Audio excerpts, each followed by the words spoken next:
सब तो जिहड़ा आसान हल है वो है टैंक मशीन है। ਇਹਦੀ मदद ਦੇ ਨਾਲ इस मुंजी का जिहड़ा ना कटाई की जाएगी। तो चलने जी तुहानूं दिखाने मशीन किस तरीके दे नाल काम करदी है। मैं भाजी तकरीबन 2015 ਤੋਂ ਚਲਾ ਰਿਹਾ ਇਹਨੂੰ। ठीक है। ਤੇ ਦੂਸਰੀ ਕਬੂਟਾ ਜੀ ਪਰਾਲੀ ਵਾਲੀ ਕਬੂਟਾ ਹੈ ਨਾ जी जी ਉਹਦੇ ਨਾਲ ਅੱਛੀ ਪਰਫਾਰਮੈਂਸ ਇਹਦੀ। ਇਹਦੇ ਕੀ ਕਾਰਕਰਦਗੀ ਹੈ? ਮੁੰਜੀ ਖਰਾਬ ਤੇ ਨਹੀਂ ਕਰਦੇ? ਮੁੰਜੀ ਦਾ ਨੁਕਸਾਨ ਇੱਕ ਮਾਸਾ ਨਹੀਂ ਕਰਦੀ ਜੀ ਜੀ ਤੇ ਆਪਣਾ ਅੱਛੀ ਪਰਫਾਰਮੈਂਸ ਦਿੰਦੀ ਹੈ ਜੀ। ਇਹ ਪਰਾਲੀ ਜਿਹੜੀ ਹੈ ਇਹ ਜਨਾਬ ਇੱਥੋਂ ਦੀ ਬਾਹਰ ਕੱਢੀ ਜਾਣ ਲਈ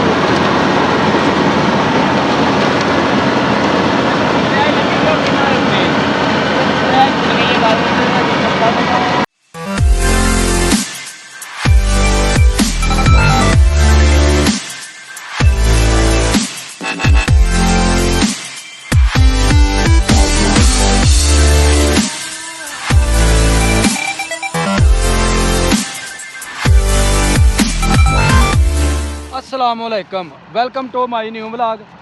मैं तुहाडा दोस्त सुल्तान शेख, पंजाब के खूबसूरत संती शहर सियालकोट तो पिंड पूरब कलेर और तुसीं वेखण दे हो मेरा यूट्यूब चैनल अपना पंजाबी व्लॉग।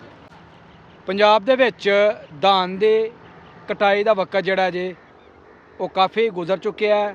कुछ मुंजियां जिहड़ियां ने वो वड्डण वालियां रह गईयां ने ते पंजाब दे विच कटाई दे मुख्तलिफ तरीके ने। कुछ लोग हारवैस्टर मशीन नाल कटाई करवाउंदे ने, कुछ पड़ोलियां दे नाल, ते हुण जिन्हां दी मुंजी पानी दे विच उन्हां नूं बड़ी परेशानी है ते उन्हां ने अपनी मुंजी नूं कटवाउण वास्ते जिहड़ी नवीं टैक्नोलॉजी आई है वो तुसीं मेरे पिछे वेखण दे हो जनाब, टैंक मशीन है चाइना दी बनाई होई। ਉਹਦੇ ਨਾਲ ਇਹ ਜਿਹੜੀ ਮੁੰਜੀ ਹੈ ਪਿੱਛੇ ਵੇਖਣ ਦੇ ਹੋ ਇਹਦੇ 'ਚ ਚੌਕੇ ਪਾਣੀ ਕਾਫੀ ਖੜਾ, ਚਿੱਕੜ ਜਿਹੜਾ ਉਹ ਕਾਫੀ ਹੈ ਤੇ ਇਹਨੂੰ ਕੱਢਣਾ ਬੜਾ ਔਖਾ ਹੈ ਮੁੰਜੀ ਨੂੰ ਇਹਦੇ ਵਿੱਚੋਂ। ਨਾ ਤੇ ਹੱਥ ਦੇ ਨਾਲ ਕਟਾਈ ਦੇ ਨਾਲ ਕੱਢੀ ਜਾ ਸਕਦੀ ਹੈ ਔਰ ਨਾ ਥ੍ਰੈਸ਼ਰ ਮਸ਼ੀਨ ਦੇ ਨਾਲ। ਸਭ ਤੋਂ ਜਿਹੜਾ ਆਸਾਨ ਹੱਲ ਹੈ ਉਹ ਇਹ ਟੈਂਕ ਮਸ਼ੀਨ ਹੈ। ਇਹਦੀ ਮਦਦ ਦੇ ਨਾਲ ਇਸ ਮੁੰਜੀ ਦਾ ਜਿਹੜਾ ਨਾ ਕਟਾਈ ਕੀਤੀ ਜਾਏਗੀ। ਤੇ ਚੱਲਦੇ ਜੀ ਤੁਹਾਨੂੰ ਦਿਖਾਉਂਦੇ ਆ ਇਹ ਮਸ਼ੀਨ ਕਿਸ ਤਰੀਕੇ ਦੇ ਨਾਲ ਕੰਮ ਕਰਦੀ ਹੈ। ਇਹ ਜੀ ਮਾਸ਼ਾਅੱਲਾ ਤੁਸੀਂ ਵੇਖਣ ਦੇ ਹੋ ਕਿ ਸਾਹਮਣੇ ਜਿਹੜੀ ਮਸ਼ੀਨ ਹੈ ਇਹਨੂੰ ਕਿਹਾ ਜਾਂਦਾ ਕਬੂਟਾ ਰੇਲ ਵਾਲੀ ਮਸ਼ੀਨ ਤੇ ਚਾਈਨਾ ਦੀ ਬਣਾਈ ਹੋਈ ਹੈ। ਜਿਨ੍ਹਾਂ ਜਗ੍ਹਾ ਦੇ ਉੱਤੇ ਪਾਣੀ ਖੜਾ ਹੋ ਜਾਂਦਾ ਮੁੰਜੀ ਨੂੰ ਸਮੇਟਣਾ ਬੜਾ ਮੁਸ਼ਕਲ ਹੁੰਦਾ ਤੇ ਇਹ ਕਬੂਟਾ ਰੇਲ ਵਾਲੀ ਜਿਹੜੀ ਮਸ਼ੀਨ ਹੈ ਬੜੀ ਆਸਾਨੀ ਦੇ ਨਾਲ ਔਰ ਮਿੰਟਾਂ ਦੇ ਵਿੱਚ ਉਸ 1 ਏਕੜ ਦੇ ਰਕਬੇ ਨੂੰ ਜਿਹੜੀ ਨਾ ਸਮੇਟ ਦਿੰਦੀ ਤੇ ਇਹ ਅੱਗੇ ਤੁਹਾਨੂੰ ਦਿਖਾਉਂਦੇ ਆ ਜੀ। ਇਹ ਜਨਾਬ ਇਹਦੇ ਦਾਣੇ ਨੇ ਜਿਨ੍ਹਾਂ ਦੇ ਨਾਲ ਇਹਨੇ ਮੁੰਜਰਾਂ ਨੂੰ ਜਿਹੜਾ ਨਾ ਚੁੱਕਣਾ ਤੇ ਗੰਦ ਪਿੱਛੇ ਸੁੱਟੇ ਜਾਣਾ ਵੇ ਔਰ ਭੜੋਲੇ ਦੇ ਵਿੱਚ ਜਿਹੜੇ ਨਾ ਦਾਣੇ ਉਹ ਇਕੱਠੇ ਕਰੀ ਜਾਣੇ ਨੇ। ਤੇ ਮਾਸ਼ਾਅੱਲਾ ਡਰਾਈਵਰ ਬੈਠਾ ਪੂਰੇ ਜਨਾਬ ਦੜਲੇ ਦੇ ਨਾਲ ਜਿਹੜਾ ਨਾ ਵਿੱਚ ਵਾੜੇਗਾ ਤੇ ਅਸੀਂ ਚੱਲਨੇ ਆ ਜਨਾਬ ਹੁਣ ਮੁੰਜੀ ਦੇ ਅੰਦਰ ਤੇ ਇਹਦੀ ਕਟਾਈ ਕਰਨੇ ਆ ਸ਼ੁਰੂ। अस्सलाम वालेकुम आबद भाई जी। वालेकुम ਕੀ ਹਾਲ ਹੈ ਜਨਾਬ? ਠੀਕ ਹੋ जी? ठीक शुक्र अलहमदुलिल्लाह। ਮਾਸ਼ਾਅੱਲਾ ਜੀ ਤੁਸੀਂ ਇਸ ਗੱਡੀ ਦੇ ਪਾਇਲਟ ਹੋ जी हाँ जी। ਤੇ ਕਿਹੜੀ ਜਗ੍ਹਾ ਤੋਂ ਜਨਾਬ ਤੁਸੀਂ ਬਿਲੋਂਗ ਕਰਦੇ ਹੋ ਅਸੀਂ ਤਲਵੰਡੀ ਪਿੰਡ ਤੋਂ। ਤੇ ਕਿੰਨੀ ਦੇਰ ਤੋਂ ਤੁਸੀਂ ਕਬੂਟਾ ਰੇਲ ਵਾਲੀ ਮਸ਼ੀਨ ਨੂੰ ਚਲਾ ਰਹੇ ਹੋ ਤੇ ਕੀ ਤਜਰਬਾ ਇਸ ਹਵਾਲੇ ਦੇਣਾ ਤੁਹਾਡਾ? ਮੈਂ ਭਾਜੀ ਤਕਰੀਬਨ 2015 ਤੋਂ ਚਲਾ ਰਿਹਾ ਇਹਨੂੰ। ਠੀਕ ਹੈ। ਤੇ ਦੂਸਰੀ ਕਬੂਟਾ ਜੀ ਪਰਾਲੀ ਵਾਲੀ ਕਬੂਟਾ ਹੈ ਨਾ ਜੀ ਜੀ ਉਹਦੇ ਨਾਲ ਅੱਛੀ ਪਰਫਾਰਮੈਂਸ ਇਹਦੀ। ਇਹਦੇ ਕੀ ਕਾਰਕਰਦਗੀ ਹੈ? ਮੁੰਜੀ ਖਰਾਬ ਤੇ ਨਹੀਂ ਕਰਦੇ? ਮੁੰਜੀ ਦਾ ਨੁਕਸਾਨ ਇੱਕ ਮਾਸਾ ਨਹੀਂ ਕਰਦੀ ਜੀ ਜੀ ਤੇ ਆਪਣਾ ਅੱਛੀ ਪਰਫਾਰਮੈਂਸ ਦਿੰਦੀ ਹੈ। ਜੀ ਜਨਾਬ ਉਹ ਇਹ ਆਪਣਾ ਨਾ ਉਹਦੇ ਕਟਰ ਦਾ ਬਹੁਤ ਪ੍ਰੋਬਲਮ ਨਿਕਲਦੀ ਹੈ। ਤੇ ਤੁਸੀਂ 1 ਏਕੜ ਦਾ ਕੀ ਚਾਰਜ ਕਰਦੇ ਹੋ? 25,000 ਵੀ 30,000 ਵੀ 35,000 ਵੀ ਫਰਕੋ ਫਰਕ। ਉਹਦੀ ਵਜ੍ਹਾ ਇਹ ਵੇ ਇਹ ਕਿੱਲਾ ਇੱਥੋਂ ਵੱਢਣਾ ਦੇ ਦਾਣੇ ਖੜਨੇ ਪੈਣੇ ਨੇ ਉਹ 54 ਕਿੱਲਿਆਂ ਦੇ। ਜੀ ਜੀ ਉਹਦਾ ਰੇਟ ਜ਼ਿਆਦਾ ਹੋਏਗਾ। ਠੀਕ ਹੈ। ਇੱਥੇ ਲਾਣਾ ਇੱਥੇ। ਤੇ ਕਿੰਨੀ ਕੁ ਦੇਰ ਦੇ ਵਿੱਚ ਤੁਸੀਂ 1 ਕਿੱਲੇ ਨੂੰ ਜਿਹੜਾ ਨਾ ਉਹ ਕਟਾਈ ਕਰ ਲੈਂਦੇ ਹੋ? ਬੜੀ ਕਮ ਦੇਰ ਲੱਗੇ ਤੇ 40 ਤੋਂ 45 ਮਿੰਟ ਦੇ ਪੌਣੇ ਘੰਟੇ ਦੇ ਵਿੱਚ ਕਟਾਈ ਕਰ ਦਿੰਦੀ। ਇੰਨੀ ਜਲਦੀ ਇਹ ਕੰਮ ਕਰਦੀ ਹੈ? ਹਾਂਜੀ ਮਾਸ਼ਾਅੱਲਾ ਜੀ ਮਾਸ਼ਾਅੱਲਾ। ਖੜੀ ਹੋਏ ਮੁੰਜੀ ਤੇ ਲੇਕਿਨ ਤਕਰੀਬਨ ਅੱਧਾ ਘੰਟਾ ਲੱਗਦਾ। ਤੇ ਚਲੋ ਜਨਾਬ ਤੁਸੀਂ ਆਪਣੀ ਸੀਟ ਸੰਭਾਲੋ ਤੇ ਜਨਾਬ ਸਾਹਮਣੇ ਜਿਹੜਾ ਖੇਤ ਨਜ਼ਰ ਆਉਣ ਡਿਆ ਇਹਨੂੰ ਜਿਹੜਾ ਨਾ ਇਹਨਾਂ ਨੇ ਕੱਟਣਾ ਵੇ ਆਬਾ ਸਾਹਿਬ ਨੇ। ਤੇ ਬਿਸਮਿਲ੍ਲਾ ਪੜੋ ਜੀ ਬਾਬੂ ਆਪਣੀ ਸੀਟ ਦੇ ਉੱਪਰ। ਰੱਸੇ ਜਿਹੜੇ ਨੇ ਜਨਾਬ ਇਹ ਗੱਡੀ ਨੂੰ ਜਿਹੜਾ ਨਾ ਇੱਧਰ ਨੂੰ ਗੁਜ਼ਾਰਨ ਵਾਸਤੇ ਇਹ ਸਿੱਧੇ ਕੀਤੇ ਜਾਣੇ ਨੇ ਤਾਂ ਕਿ ਬੰਨਾ ਜਿਹੜਾ ਨਾ ਕੱਟ ਕੇ ਬੜੇ ਆਰਾਮ ਦੇ ਨਾਲ ਵਿੱਚ ਜਿਹੜੀ ਉਹ ਵੜ ਜਾਵੇ।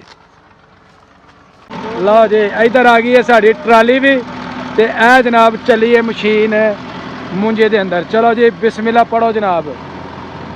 ड्राइवर सीधा पधरा होंडे बिस्मिल्लाह से इब्तदा है मेरी हमारे काम में आसानी रहे ये दुआ है मेरी। बिस्मिल्लाह। लाओ जी ब्लेड चला दिता गया।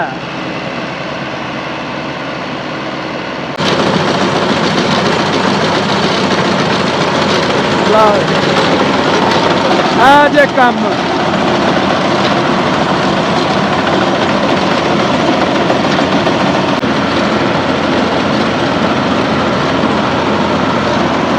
पराली जी है जनाब इतों की बाहर कभी जान गई।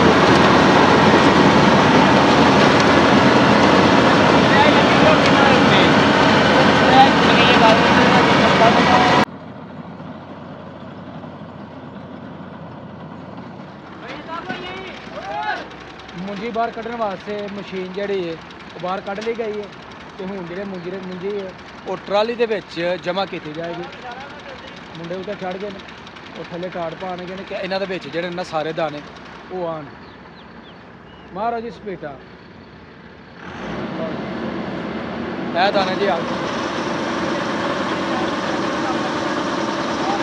माशाल्लाह माशाल्लाह अल्लाह दी शान दाने बाहर आ गए जी अल्हम्दुलिल्लाह जी।